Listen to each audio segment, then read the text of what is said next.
મનુષ્યનું જીવન 3 ગુણવાળું છે: રજોગુણ, સત્વગુણ અને તમોગુણ. હવે ત્રણેય ગુણમાં દરેક ગુણ પોતપોતાનો ભાગ ભજવે. જ્યારે માણસના જીવનમાં સત્વગુણની વૃદ્ધિ થાય ત્યારે તમોગુણ અને રજોગુણ દબાઈ જાય, અને જ્યારે તમોગુણની વૃદ્ધિ થાય ત્યારે સત્વગુણ અને રજોગુણ દબાઈ જાય. એમ એકાબીજા ગુણ જ્યારે પ્રધાન બને ત્યારે એકાબીજા ગુણ બધા દબાઈ જાય છે.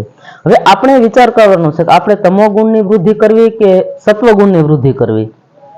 જ્યારે માણસની તમોગુણની વૃદ્ધિ થાય એટલે અહંકાર આવે, ક્રોધ આવે, અનેક પ્રકારના દુર્ગુણો આવે.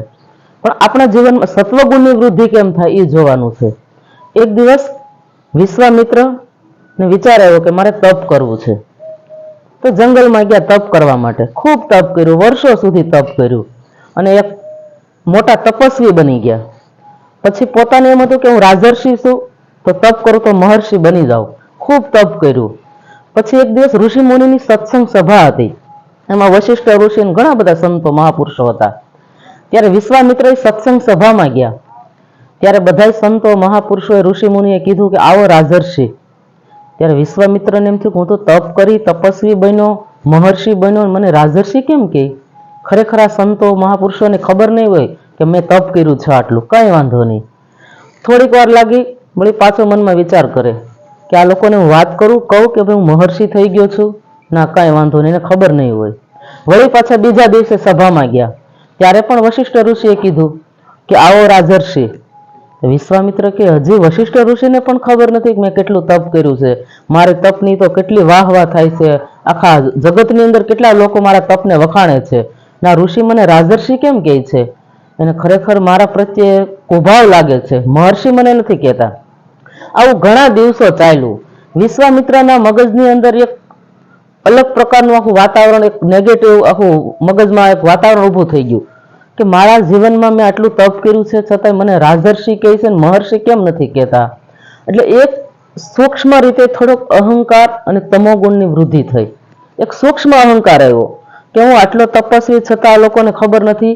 પછી અહંકાર આવે, અહંકારને પોષણ ન મળે એટલે ક્રોધ આવે. અહંકારને પોષણ ન મળે એટલે માણસના જીવનમાં ક્રોધ આવે. એટલે વિશ્વામિત્રની અંદર ક્રોધની થોડીક સ્ફૂર્ણા થઈ. જોકે વિશ્વામિત્રનો તો સ્વભાવમાં ક્રોધ તો હતો જ, પણ આ તો વિશેષ થોડોક ક્રોધ આવ્યો. એટલે વિશ્વામિત્રને એમ થયું કે આ મહાપુરુષો બધાને ખબર નથી, પણ વશિષ્ઠને તો ખાસ ખબર જ છે કે હું આટલો તપસ્વી છું, મહર્ષિ બની ગયો. પણ છતાં વશિષ્ઠ કેમ મારા પ્રત્યે આવું રાખે? આવું મનમાં વિચાર કરતા કરતા એક દિવસ એમ થયું કે વશિષ્ઠ મુનિને ખરેખર મારે પાઠ ભણાવવો જોઈએ. એને ખરેખર મારે સાચા શબ્દો કહેવા જોઈએ. અને મગજમાં એટલો બધો ક્રોધ આવ્યો કે પોતે હથિયારો લઈને નીકળી ગયા. હથિયાર લઈને નીકળ્યા, પણ ક્યારે નીકળ્યા? રાત્રે નીકળ્યા. અને વિશ્વામિત્ર વશિષ્ઠ ઋષિના આશ્રમમાં રાત્રે આવ્યા અને પાછળના દરવાજેથી આવ્યા. અને એમ થયું કે આજ તો વશિષ્ઠ ઋષિને મારવા જ છે, ગમે થાય પણ આજે મારે ખરેખર એનો વધ જ કરવો છે. આવું વિશ્વામિત્ર મનમાં વિચાર કરતા કરતા જ્યારે વશિષ્ઠ ઋષિના આશ્રમના પાછળના દરવાજેથી આવ્યા, ત્યાં ઓરડાની પાસે જો ઉભા રહ્યા તો એક અવાજ સાંભળ્યો. હવે શેનો અવાજ સાંભળ્યો? કે વશિષ્ઠ ઋષિ અને માતા અરુંધતી બંને દંપતી સંવાદ કરતા હતા. એટલે વિશ્વામિત્ર એમ થયું કે આ તો કોઈ જાગે છે હજી. વિચાર કરતા કરતા ઘડીક સ્તંભી ગયા એટલે જોયું કે શું વાતો કરે છે, સાંભળવું તો ખરો. ત્યારે બરાબર પૂનમની રાત હતી. પૂનમનો ચંદ્ર 16 કળાએ ખીલ્યો હતો. અને અરુંધતી માતાએ વશિષ્ઠ ઋષિને પૂછ્યું કે ઋષિવર, આ ચંદ્રનું તેજ તો તમે જુઓ, કેવો સરસ ચંદ્ર 16 કળાએ ખીલ્યો છે. ત્યારે વશિષ્ઠ ઋષિએ બહુ સરસ જવાબ આપ્યો કે દેવી, આ ચંદ્રનું તેજ તો કાંઈ નથી. કેમ? આનાથી કોઈ તેજસ્વી છે?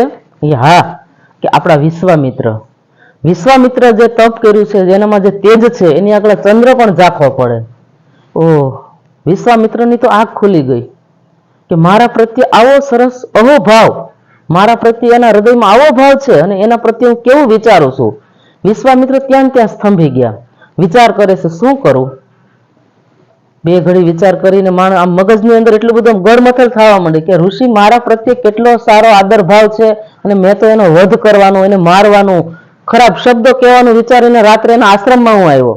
અને અરુંધતી માતાની સાથે આવો સંવાદ સાંભળીને વિશ્વામિત્રની આંખમાં આંસુડા આવી ગયા અને દરવાજો ખટખટાયો.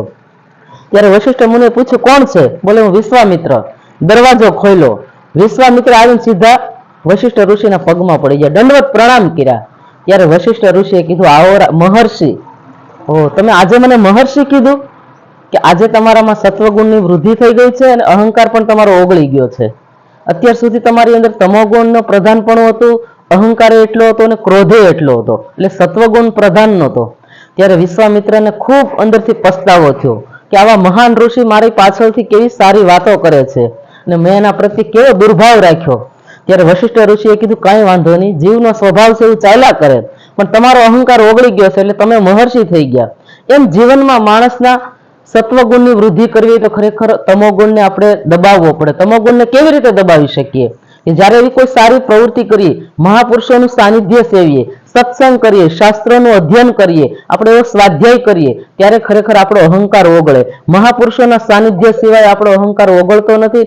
અહંકાર ન ઓગળે એટલે જીવનમાં ઘણા બધા દુર્ગુણોની વૃદ્ધિ થાય. માટે સત્વગુણની જો વૃદ્ધિ કરવી હોય, જીવનને ખરેખર આધ્યાત્મિક બનાવવું હોય તો મહાપુરુષોનું સાનિધ્ય સેવીએ, તેથી કરીને આપણો અહંકાર પણ ઓગળી જાય.